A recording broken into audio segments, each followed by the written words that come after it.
I think that the best way to start, I think, is by calling attention to the fact that in 2010, President Morsi called the Jews the sons of apes and pigs. And then somehow, for some reason, and I'm not sure why, about 2 or 3 weeks ago, it was treated like news in the United States. It got to the front page of the New York Times. It got to a lot of other major media. And the question that baffled me is, why now? Why all of a sudden this particular instance of outrageous anti-Semitism is getting some attention, whereas all of the other incidents that I have been certainly reading about and studying for quite a few years, and that everybody who even bothers to look a little bit could see, why that did not get much attention. And when it happened, I sort of wondered, wait, maybe this time it's so public and it's so outrageous that we'd finally found an instance of anti-Semitism coming from the Muslim world, from a high place in the Muslim world, that would be impossible to ignore.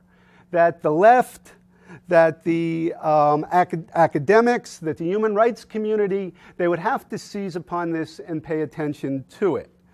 Perhaps when Morsi told his countrymen to nurse our children and our grandchildren on hatred for Jews and Zionists, he sounded an alarm for those who have so often tried to argue that we can find friends within the Muslim Brotherhood. And indeed, President Obama's spokesman said that he severely condemned Morsi's language, but he also reaffirmed the American commitment to the Egyptian president and his pro-peace role. One has to wonder a bit about a pro-peace role which is predicated upon a belief that you're going to nurture your children and your grandchildren on hatred. A pro-peace role which is based on that premise has to be a very complex or a very subtle pro-peace role. There's something about it that just doesn't seem right. Now, meanwhile, the New York Times wondered, without a shred of evidence, whether perhaps, and this is from a New York Times editorial, they wondered whether perhaps becoming president made Morsi, and this is a quote, think differently about the need to respect all people. And now, if they said that on the basis of some evidence, some declaration that I was totally wrong in what I said previously, and now I see things differently, then I could understand that making it into an editorial in the most respected newspaper in the United States. But without a shred of evidence to say that, it makes you wonder what's going on. I guess that the editors are suggesting that he could be a new man. I guess what they're suggesting is, as Morsi did, that his comments were taken out of context. You don't have to think a long time to wonder what context justifies saying we will teach our children and our grandchildren to hate the Jews and the Zionists. What's the context that makes that right? But in any case, if we did believe that the comments were taken out of context and that Morsi had become a new man, we are still left neglecting the fact that this sort of anti-Semitism is endemic throughout many parts of the Muslim world. Now, I want to start by saying I'm not saying everywhere in the Muslim world. I'm not saying every Muslim. I'm not saying that Islam must be anti-Semitic. I'm not saying that there aren't brave enemies of anti-Semitism within the Muslim world. But what I am saying is that many high-level leaders in the Muslim world and many of their followers and much of the public and many people who are sometimes declared moderates in the West are still showing signs of what we would have to call not anti-Zionism. I'm not talking about hostility towards the state of Israel. I'm talking about old-fashioned bigotry. old-fashioned anti-Semitism. I'm not making an argument here for the new anti-Semitism, the anti-Semitism that's based on treating Israel differently than other countries are treated, or using gross imagery in the description of the state of Israel. I'm not talking about that type of new anti-Semitism. I'm talking about old-fashioned bigotry, and that we find it in many places. Let me give you some examples. A few years ago, when Sheikh Tantawi died, he received in most of the Western media very glowing obituaries for having been a true moderate, a true friend of peace in the Middle East, and that there was some evidence for this. The Sheikh actually was an advocate for more rights for women than some others who have been in similar positions to his. And he had also, on occasion, shown some willingness to deal with Israel. At one point, What? Oh, I'm sorry. The Sheikh was the head of Al-Azhar University, the most prestigious university in the Sunni Muslim world. So he wasn't representing a country, but he was representing the institution of higher learning that has probably the greatest prestige in Sunni Islam. In Cairo. And it's very, very important. I'm sorry I didn't say that piece, because it's very important to understand that this is not one of the many sheikhs that you find with small followings, but rather a guy who had risen to the pinnacle of influence within the Sunni Islamic world. Now, the sheikh, he did some good things. He shook hands with an Israeli president. And he later on, he took a lot of heat from the he took a lot of heat from his own supporters. So he said, "Well, I didn't know exactly whose hand I was shaking, and I'm sorry." And he also met with the chief rabbi of Israel, and he took heat for that also, and apologized for it. And he would defend himself by saying, "Don't you guys know I'm the one who wrote a doctoral dissertation in which I listed all the unflattering characteristics of the Jews. So my credentials are good in this area. My flank is protected." I don't have the list with me now, it's in my book, but a whole long list of all the characteristics. And he was discerning this not from the behavior of Israelis, but discerning it from what he considered to be Islamic sources. Now, the sheikh who was described as a moderate when he died, he also called the Jews the enemies of Allah, the descendants of apes and pigs. So he used that same language, although after he used it around 2001, 2002, he again received bad press, this time from the West, and that he issued a statement saying that we in the Muslim world should stop using this language because it does not play well in the rest of the world. And he did stop using it, and he was an enemy of its use. He didn't use it, as far as I know, for the rest of his life. Now, so that's just Sheikh Tantawi, though. What's interesting about him is not that he was a horrible anti-Semite. I do believe that this man wanted to preserve the peace with Israel. But what was interesting is that this anti-Semitism coexisted with the image of a moderate, and that how it shows that being called a moderate and rising to very high mainstream places is not something which keeps a person away from what we would have to call fairly vile anti-Semitism. If we look at Hamas, it gets much worse, of course. The Hamas charter that we hear about sometimes, but I think not enough, incorporates sections from Hitler's old favorite, the Protocols of the Elders of Zion, almost verbatim. Now, it's Hitler's old favorite, but Hitler didn't create it. It was a forgery that was created by the Tsarist secret police. The Protocols of the Elders of Zion, probably people in this audience know about it, but if you don't know about it, it is the purported minutes of a meeting of Jewish elders who got together in the late 19th century with a plan to take over the world. And in this plan, what they did was they documented all the different things they were willing to do. They were going to control the world finances. They were going to control the educational system. They were going to use socialism. They were going to use democracy. If they had to, they would kill. If they had to, they would even kill some of their own. They were the ultimate Machiavellians.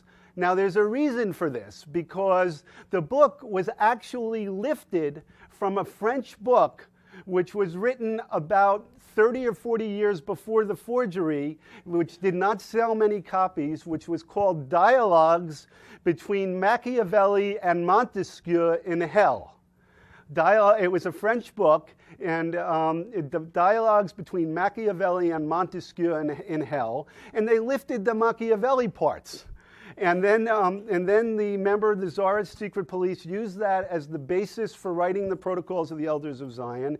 He combined it with another chapter from a novel by a German author. Some people have done some very good detective work here. This is not my work. This is just common knowledge among scholars of the Protocols.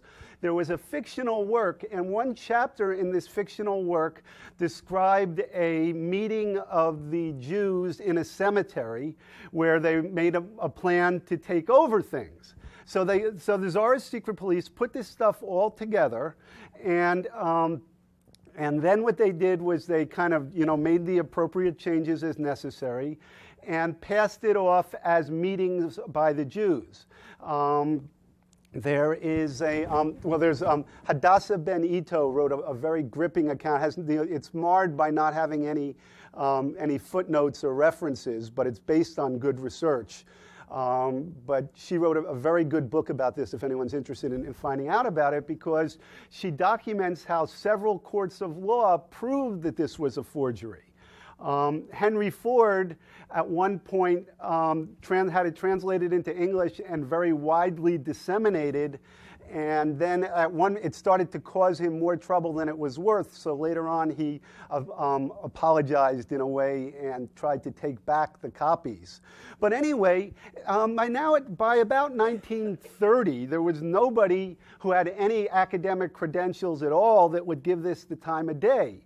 Yet these protocols have become something of bestsellers in many parts of the Muslim world. Many new translations exist into not only Arabic, but other languages spoken by Muslims. It sells widely in Malaysia. If you remember the speech I'll talk about from Mahathir Mohamad from about 10 years ago, the Malaysian Prime Minister, he lifted elements out of the protocols. I saw a study of anti-Semitism in Indonesia, which showed that many people, if you just talk to common people in Indonesia about the Jews, their images come largely from the protocols. The protocols were actually consciously brought over by anti-Semites, including Hitler, to the Middle East, and were disseminated as part of a conscious agenda, but by now they've taken on a new life. Well, anyway, part of these protocols, the bad parts, well, there are no good parts, but the really bad parts are incorporated into the Hamas charter. Now that's Hamas. Let's turn to Abbas, who represents hope, the head from the Palestinian Authority. I do think that it's possible that he could represent hope. I'm not ruling out possibilities of deals with the Palestinian Authority. I'm talking here about anti-Semitism. I think that sometimes you probably have to deal with the less evil of these people. So I'm not making conclusions about what to do in the Middle East, but I think it's important to know who we're dealing with. He penned a doctoral dissertation about the Jews, and he argued that the Jews, for political purposes, deliberately inflated the Holocaust death toll from 1 million to 6 million. Okay, and that was the main thrust of his, or one of the key thrusts of his doctoral dissertation. Okay, here's some more evidence, because I think the evidence is important, because when I talk about why people aren't paying attention to this, I want to make clear what they're not paying attention to. And I think one way to document the fact that I'm not just talking about some fringe elements is to look not at the famous speech by Mahathir Mohamad where he denounced the Jews for having invented socialism and democracy, which do not sound like such terrible things, but he was saying they invented these things to help them get ahead in the world, and that they had, and he kind of denounced the Jews for all the classic protocols type protocols of the elders of Zion reasons. But anyway, when he gave this speech of vile anti-Semitism, he gave it to the leaders of the Islamic Conference, who were the heads of state or high-ranking officials from all of the major Muslim communities around the world. So there were a huge number of very important people there. When he finished his speech, he got a standing ovation. Now, you might say, well, it was just politeness. You have to do that in these events, you know, whatever. But then afterwards, as far as I know, there were no clarifications from any of these people from their offices saying, well, you know, we're distancing ourselves from the anti-Semitism. None of that happened. They gave him a standing ovation, and that was that. I might add that Mahathir Mohamad, before he gave this speech, was another great leader who was announced as a moderate who many in the Muslim world should follow. They stopped saying that after the speech, but before the speech, that was the word on Mahathir. Okay, then there's, when you look at Iran, there's not much to say there. They hold an annual Holocaust denial conference. They have cartoon contests regularly, who can come up with the funniest cartoon about the Holocaust. I think that this is a shorter argument to establish that the Iranian regime, or at least Ahmadinejad, has said some pretty anti-Semitic things. The Saudis, who are on our side, I think, they're our allies. The Saudis sponsor a great deal of educational materials. They use their tremendous oil wealth to come up with educational materials. And these educational materials, this is not a news story, but they've been distributed around the world, very much in Muslim majority countries, but they've even worked their way into Britain. We found some of their anti-Semitic curricular materials in the United States. This is less likely to happen. Now, when the U.S., the Congress has protested, Hillary Clinton protested against this, and the Saudis said they're going to make progress on this, and then they did some follow-up studies and showed that they weren't making much progress. Then they showed maybe they were making a little bit of progress. So, you know, I don't have the advantage of language skills from the region, so I can't be the first person on the scene with these stories to know about late-breaking news. I would much rather that the experts in Middle East studies took up this story, but for reasons I'll get to, they're not about to do it. That for the most part, the Middle East studies community has entirely swept this problem under the rug, leaving it to psychologists like myself who do not have the appropriate language skills and have to rely on translated material. So if somebody wants to come write the definitive work with better language skills, I would be the first one to hail it. Okay, then there are polls done by the Pew Foundation, and they don't really have any particular side in the Arab-Israeli conflict. They can't really be denounced as a Zionist tool, the way so often we hear research from that says positive things about Israel denounced. But anyway, the Pew Foundation did a poll, and they asked people, do you have a favorable, an unfavorable, a very favorable, or a very unfavorable view of different groups? And one of the groups they asked about was the Jews. Now, you could say, I don't want to answer, but for the most part, people were not saying that. They were responding to this. And the interesting thing about the Pew study is that they asked the question in many Muslim countries where we don't have a lot of good poll data. So they provided data from Pakistan, from Morocco, from Jordan, from Lebanon, from Turkey. So we have, how do you feel about the Jews? And when they asked Jordanians, who are, of course, under one of the more progressive regimes, or at least not of course, I think under one of the more progressive regimes in the area, they asked the Jordanian people, do you have a favorable, very favorable, unfavorable, very unfavorable opinion of the Jews? We saw a number that you don't see in the social sciences. 99% said very unfavorable. 99% said very unfavorable. Now this is, I've been, connected with survey research for 25, 30 years. If you ask people, is it the sun that gives us light or is it Pluto? You don't get 99% that say the sun. You can't get 99% answers. You also got 88, in Morocco, 88% said either very unfavorable or somewhat unfavorable. In Pakistan, 74% said very unfavorable or unfavorable. In Indonesia, 76% very unfavorable or unfavorable.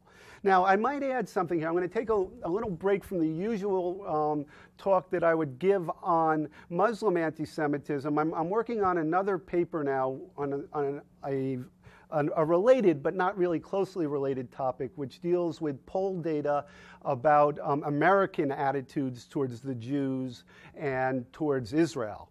And when I look at this data, I want to give it to you for comparative purposes, to give you a sense of what, if you ask Americans the same question, how do you feel about the Jews? What I get is, let's see, here's in the United States, people with unfavorable opinions of the Jews, only 2% say very unfavorable. Only 1 person in 50 says very unfavorable when asked the question. Only 5% say somewhat unfavorable. So you have 7% unfavorable in the United States, which is widely denounced for not being sufficiently progressive by the United Nations and international organizations all the time. And yet you find the countries that are doing the denouncing with 99%, 70%, 65% unfavorable opinions of the Jews. Now, you might, as long as I'm giving you the data, I might as well tell you about some of the other countries. Some of it is a little disturbing. 44% of the people in Japan have unfavorable opinions of the Jews, but only 9% very unfavorable. 41% in South Korea, with 8% very unfavorable. 50% in Brazil, 55% in China. This is unfavorable, I'm saying. 46% in Spain, 34% in Russia, and 25% in Germany. So as far as I can tell, the Jews don't have an America problem. Okay, America is doing pretty well, and that the condemnations that we hear of America in international forums for its lack of support for human rights and its lack of progressive attitudes, at least one piece, I'm not saying this is the whole story, but I think this is a piece of the story that, that belongs in those discussions personally. Now, another blind spot that we see when we are talking about Muslim anti-Semitism is where it comes from. Because very soon after I bring all this data to bear, somebody will say, but weren't the Jews always treated very well in the Muslim world? And isn't this primarily a consequence of the Arab-Israeli conflict? And the answer to that is that that very well is a serious overstatement. That there were times that I think that you would have to say, if you were fair, that if you compared the way the Jews were treated in the Muslim world to the way that the Jews were treated in the Christian world, on average, on balance, my judgment is that they were treated better in the Muslim world overall, but that's largely a statement about how they were treated in the Christian world and not how they were treated in the Muslim world. And the other thing is that you have to look country by country, time by time, place by place, and there's a wonderful book by Martin Gilbert, which just came out, called In Ishmael's House, came out about a year and a half ago, which traces the Jews in all different parts of the Muslim world. And it's fair. It shows that for many, many years in the Ottoman Empire, for example, the Jews were treated reasonably well. They were still not treated as equals, but it's not fair to hold countries to that standard in those eras. So that they were treated fairly well there. But if you look at the way Jews were treated in the mid-20th century, of course, it's quite horrible. And if you go back further in history, you will find that many times, many places, this was a very discriminatory type of treatment, and one which was hardly wonderful. But as I said, still probably better than the way they were treated in the Christian world. So that's one thing, but the other thing is that if you look at Muslim religious sources, and this is probably the most controversial part of my argument, if you look at Muslim religious sources, you will find ample grounds for sustaining hostility towards the Jews in the religious sources. Now, I'm saying this with a very clear caveat, and that is that I would not want to have to go through the religious sources of the Jewish tradition or the Christian tradition and have to defend them one by one either. I think that all religious traditions, or at least the three that the Christian, the Jewish, and the Islamic religious traditions, have within them the basis for hatred if somebody wants to find it.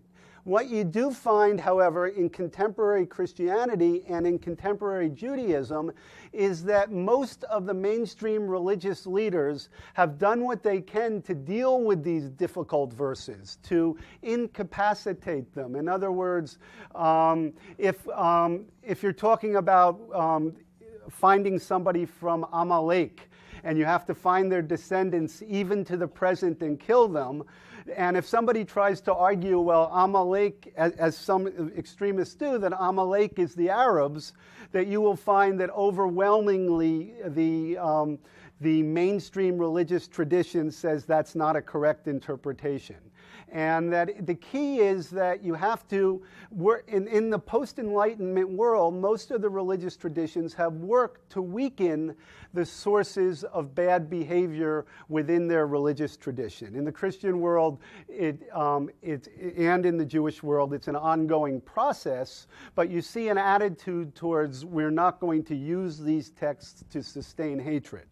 What you see going on in the Muslim world is in many ways the opposite, except among some progressive imams and progressive Muslim leaders, and that they unfortunately are few in number, found mostly in the West, and found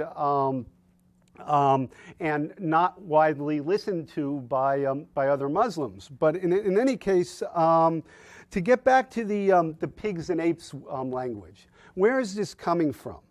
In my view, this comes that the people who use it as a term of hatred nowadays, I think, can be plausibly said to be arguing against the text. That, in other words, the text comes from there's some Quranic basis for the story, and what it says is that the Jews were punished by Allah for not observing their own Sabbath.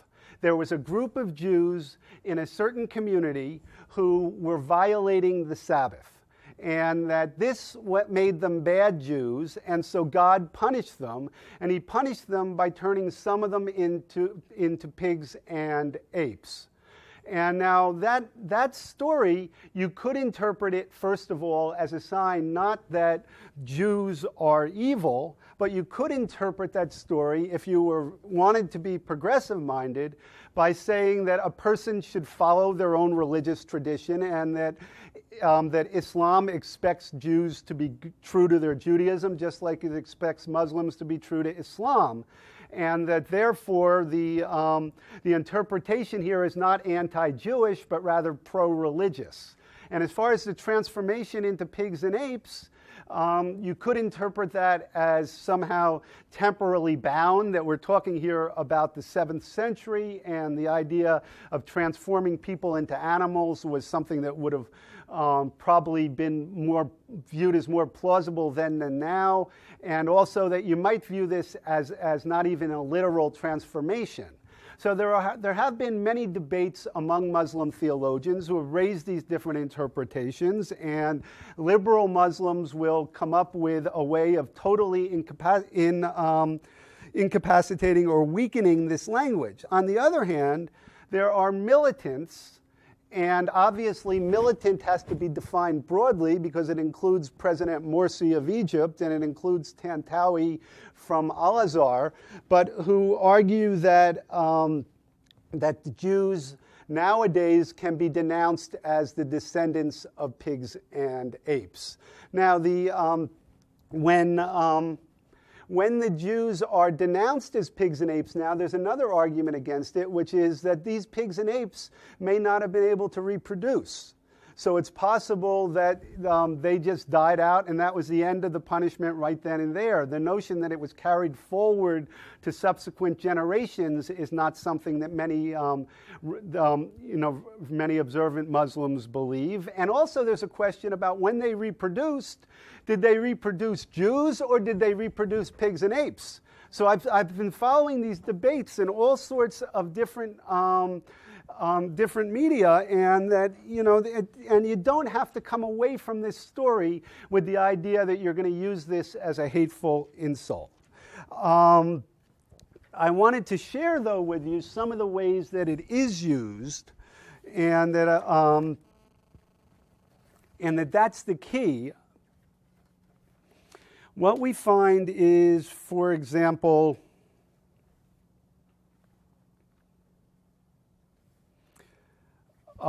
Sheikh Abdul Rahman al-Sudais. He is somebody who's known apparently in the Muslim world for his recitation of Quranic verse, and it's on the internet, so I heard him reciting it, and it is quite amazing to listen to. When the Sheikh came to England for the dedication of London's Islamic Cultural Centre, key British media spoke of his message of peace and moderation, and that this was the way it all played out in the British press.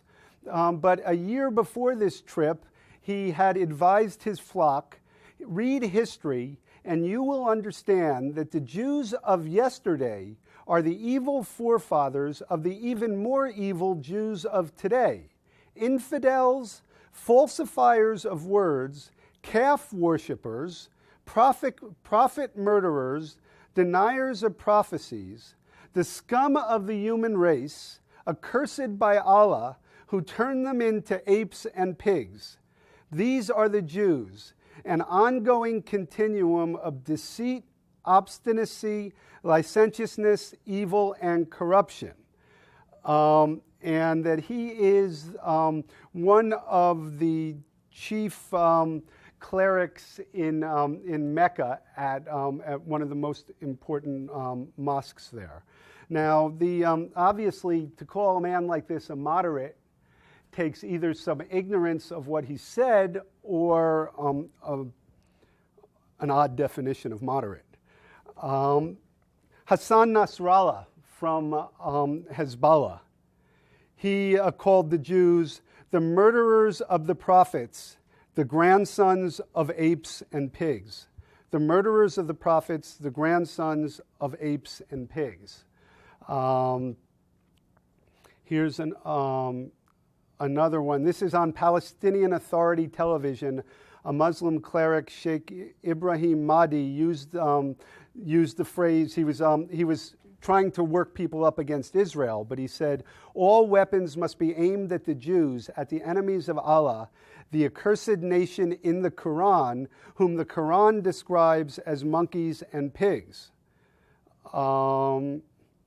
And here is a cleric who is sympathetic to Osama bin Laden, so you're obviously not expecting moderation here, but he declared on the Al Jazeera television network, which we'll be hearing more of.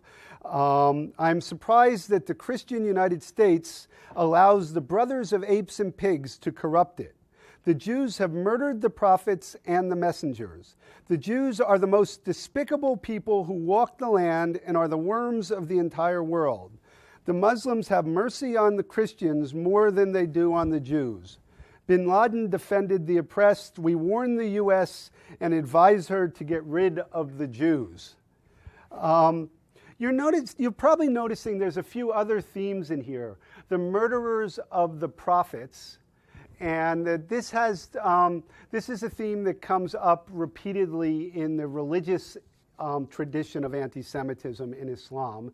Another one is that the Jews, and there are stories. There's like one story, for example, of a Jewish woman who was angry at Muhammad for having her husband died, I guess, in battle or somehow killed in war with the Muslims. So the story goes that she fed Muhammad some meat which had poison in it, and that he ate some of it, but he made it through. But then years later, when he finally died, he died because of a stomach problem, according to this, and the stomach problem is traced back to what this woman did. There are other stories that you get. Now, the stories that I'm talking about now are not in the Quran.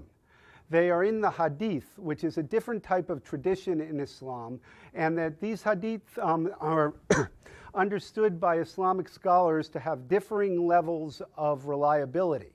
So that some of them are judged as things that the Prophet definitely said, and some of them are judged to have somewhat less reliable, you can trace them less reliably back to Muhammad, and therefore you have to question them. But the stories in the Hadith are much more, get much more vile in describing the Jews than in the Quran. And that some people believe that some of these were added later on. And there's a very interesting book out called "The Jew Is Not My Enemy" by Tariq Fatah. And that in this book, what he argues is that at some point, when the leadership of the Muslims switched back to people from Mecca, what had happened is that these Meccans felt vulnerable because they had initially rejected the Prophet. And so in order to bolster their own position, they tried to inject into Islam later on more of an anti-Semitic tradition than was there initially.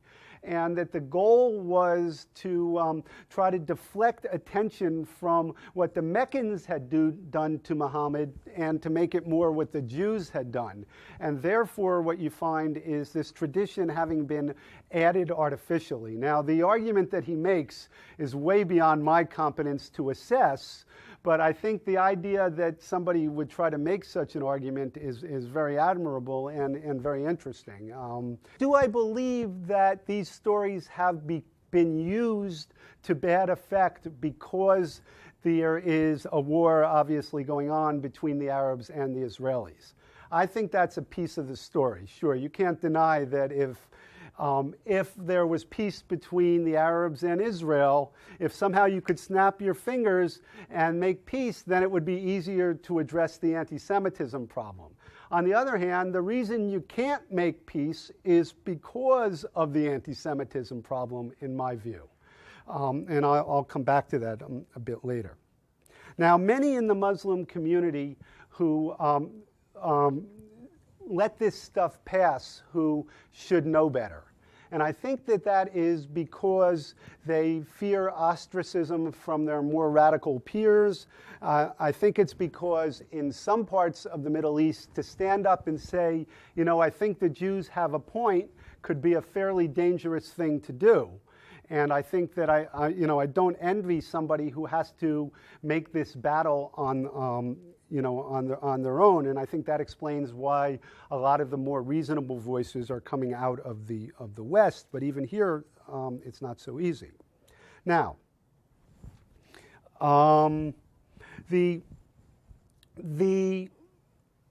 So Morsi's comments, to get back to them, why were they news?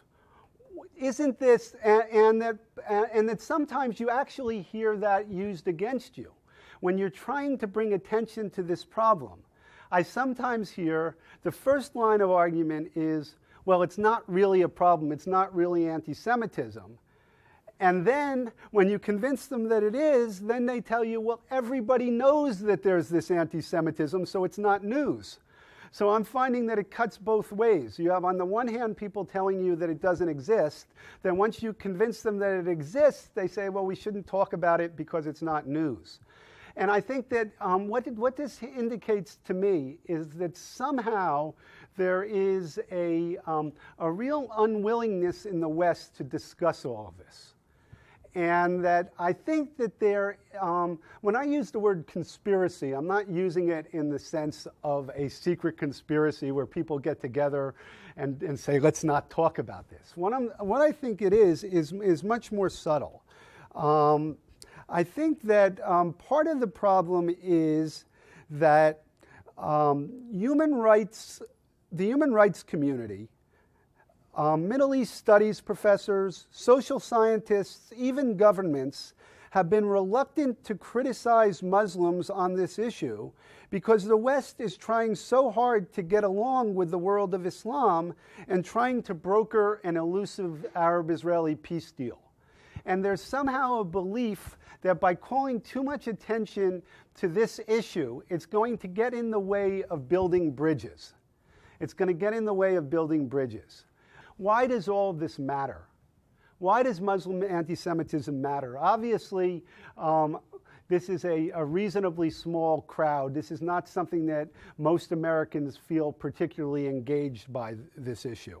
The body count is pretty low by 20th century standards so far. We have Daniel Pearl, the Chabad Center in Mumbai, I would count, the plot against the synagogues in the Bronx, the attack on the Jewish Federation building in Seattle. There's a guy, Warren Weinstein, who went over to help Pakistan with its economic development, and he was kidnapped, and as far as I know, he hasn't been released. And they kidnapped him because they sent a message out, we've got the Jew. But anyway, so there is a body count, but it's a relatively low one. One thing to keep in mind is that when this anti-Semitism exists, it is not first and foremost, or not even only, real Jews that they're talking about. The belief of the anti-Semites is that America is in the hands of the Jews. And so you find that anti-Americanism is a very close cousin of anti-Semitism. It always has been. It was with the Nazis. It was with the Soviet Union. It almost always is a pretty close cousin of anti-Americanism. And so you find a guy who attacked Fort Dix, for example. He said, well, my first choice was to kill some Jews. My second choice is Fort Dix. So that what we are talking about here is a complex of hatred that extends to Americans, it extends to non-Jews, and it's important to keep in mind that there never has been an anti-Semitic movement that was otherwise progressive.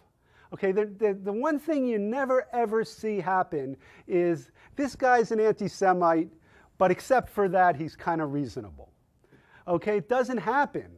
And so anti-Semitism in this sense can be viewed as a canary in a coal mine. You see that phrase all the time in books on anti-Semitism. It's a sign that something broader is wrong with the polity.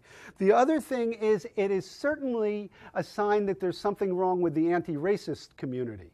If you look at all the people who study all the textbooks on prejudice and discrimination, they don't even mention the issue. It's not even mentioned. I did a search of the social science literature for studies that deal with Muslim anti-Semitism.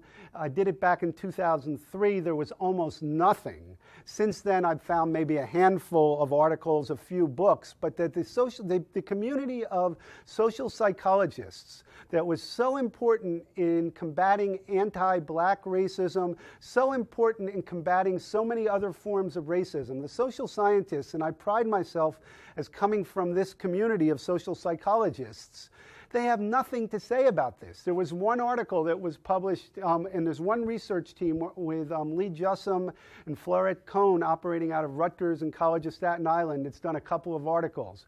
There's very, very little of this type of research which is being done. The Middle East studies professors, they don't want to hear about it. They are apologizing left and right for the anti-Semitism and apologizing left and right for Islamism and other forms of extremism. And that, and then in addition to that, the human rights community. You find that the organizations that ought to be taking a lead, you have the Jewish organizations, some of which are doing a good job. The Anti-Defamation League is doing a good job with this. There are Jewish organizations which are doing it, but the general anti-racism, anti-prejudice organizations don't want to hear about this. Now, I might look at some, very, very briefly, just enumerate some of the counter arguments. I won't have time to address them, but I want to list what they are and tell in a word what I think is wrong. Their argument is Muslims don't hate Jews, they hate Zionists and or Israelis. And here, if you look at the actual content of the anti-Semitic statements, you will see that the references are to the evil in the Talmud, the evil in the Jewish Bible, the evils that existed way before the Zionists even came onto the stage, and they see Zionism as a consequence of the nefarious Jewish character. Another argument is all criticism of Israel is not anti-Semitism. And the answer here is of course not. Criticism of Israel is a perfectly legitimate type of political criticism when it doesn't cross the line into anti-Semitism. Okay? But that doesn't mean that just because you are also criticizing Israel, you are free from being charged as an anti-Semite. Another argument you get is there's a little unavoidable spillover from the Arab-Israeli conflict. It's unavoidable. That because of the war, you're going to get this sort of thing. And I think that just disregards the whole history of what went before, if you think it's just coming out of the Arab-Israeli conflict. Another one, how would you expect people to react to all those Israeli transgressions? Well, here you have to refute this, you have to get into an argument about whether the Israeli transgressions somehow were of such an order as to merit the level of hostility and hatred that you see, and just what were these transgressions. So there's not a quick answer to this, but there's an answer because, first of all, even if those transgressions existed, it doesn't justify anti-Semitism. The argument that Islam has always provided historically provided a welcoming home for Jews. Well, Jews historically were considered dhimmis or second-class citizens, and that they had to follow all sorts of rules that were discriminatory, and that this is just a misreading of history. Another one is to say it's historically inaccurate to say that Islam, the religion, contains the seeds of Jew hatred. Well, if you're going to argue that this is historically inaccurate, then you certainly have to make that argument, and the way Tarek Fatah is, and you have to go through all the seemingly anti-Semitic statements and show how they're not really anti-Semitic. And I don't see that happening very much. The real propagators of serious anti-Semitism are Christians, and the right wing in the United States. Well, there certainly is very serious anti-Semitism coming from the militia movement, the extreme right. They talk all the time about Zag, the Zionist-occupied government. Those guys are pretty bad, but I think that on the basis of the evidence, you would have to say that the larger threat is the threat coming from Islamic anti-Semitism, and it's not an either-or proposition in any case. That I'm painting with too broad a brush. And here I'm arguing that I'm not painting with too broad a brush. I am totally on the same page as liberal Muslims, as truly liberal Muslims. Bassam Tibi, I may disagree with him occasionally with some of his views about Israel. Tarek Fatah, I sometimes disagree with some of his views about Israel here and there. But basically, these are guys who see more or less eye to eye to, Khalil Muhammad at San Diego State and Irshad Manji, they're not mainstream figures in Islamic theology, but they are people who consider themselves believing Muslims, and they have come up with essentially similar conclusions.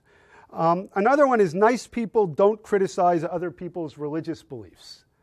Well, this is tricky because I'm not by nature someone who likes to criticize other people's religious beliefs, and I think we're better off in a world where we give everybody a lot of room for their religious beliefs. But on the other hand, when religious beliefs are used to justify hatred, then you can't criticize the hatred without also criticizing the religious beliefs. Nobody would argue that Jews did not have a right to criticize Christian theology when it was anti-Semitic. And another argument is, well, shouldn't we be talking about Islamophobia in the United States?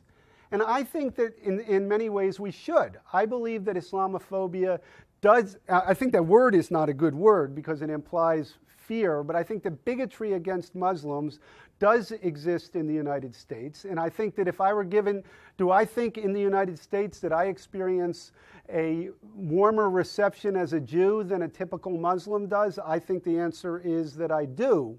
And I think that if there's policing to be done in our own home, if there's improvements, if there's a battle against that type of bigotry, then I think that we have to be a part of that too. But that doesn't negate the fact that this other issue is out there. Criticisms of Islamic anti-Semitism are Islamophobic. Well, I think that is ridiculous. Where the anti-Semitism is coming from is where you have to criticize it. And that aren't Jews just as bigoted against Muslims? And here I think if you actually look at the evidence, you will find that Jews do not score as more bigoted than other Americans or Westerners against Muslims. They actually have, on most forms of tolerance, Jews score higher. I have seen one survey in New York City. When you're comparing Jews to other New Yorkers, who are, of course, a very liberal community, the Jews slightly scored more anti-Muslim. But that was by like 1 or 2 percentage points, and it's comparing Jews to other liberals in New York. But everywhere else where you do these studies, you find that Jews score as more tolerant and as I am running. I'll take just 2 more minutes. Then the one other one is it's not in the best interest of interfaith cooperation. If we want to have good interfaith relations, we should talk about what we agree about. Well, I think there's an elephant in the room. I think that you can't leave this out of that discussion. And I think real interfaith, it might mean accepting that other people aren't perfect. And it might mean forgiving people for past anti-Semitism, but it doesn't mean tolerating present anti-Semitism or ignoring it. It's not in the best interest of the Israeli-Palestinian peace process. Well, here, I think a lot of the reason that we have this conflict going on is because the Muslim world had great difficulty tolerating the Jews' emergence from dhimmi status. The Jews were treated reasonably well as long as they stayed in a subordinate role. But when Jews emerged as an independent nation, that contradicted some of the deepest beliefs of Muslims. Because in the Muslim world, the reason there was not so much hostility against Jews as there was in Christianity is the Muslims believed that they had already defeated the Jews in the 7th century. That Muhammad had put that issue to rest. Jews were weak and Jews couldn't defend themselves, and Islam had triumphed. And once they triumphed, there was occasionally room for magnanimity, but the Jews had to stay in their designated role. And I think that when Jews emerged from that designated role into independent statehood, and when they then started winning wars, it was just too much to bear, and I think that fueled some of this anti-Semitism. So anyway, I think it's the whole thing, just to summarize, if you're asking me what can be done, I don't have a good answer. And that I do think this is a litmus test for the West. I think it's a litmus test for the left. I think it's a litmus test for the right, for the government, for human rights organizations, for the UN, for Europe. Remember, there's never been a movement that was anti-Semitic but otherwise reasonable. And so it's a challenge not only to Jews, but to all Americans, in my view.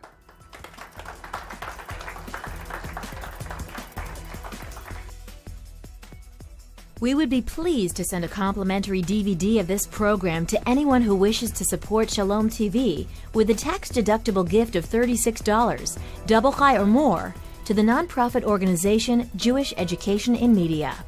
Simply visit the Shalom TV website homepage and click on the Donate button to make a donation by PayPal or your credit card. And please indicate the program for which you would like a DVD. Or you can send your tax-deductible check made out to GEM. To GEM, Post Office Box 180, Riverdale Station, Bronx, New York, 10471. And again, please remember to indicate which program you would like to receive on DVD with our compliments.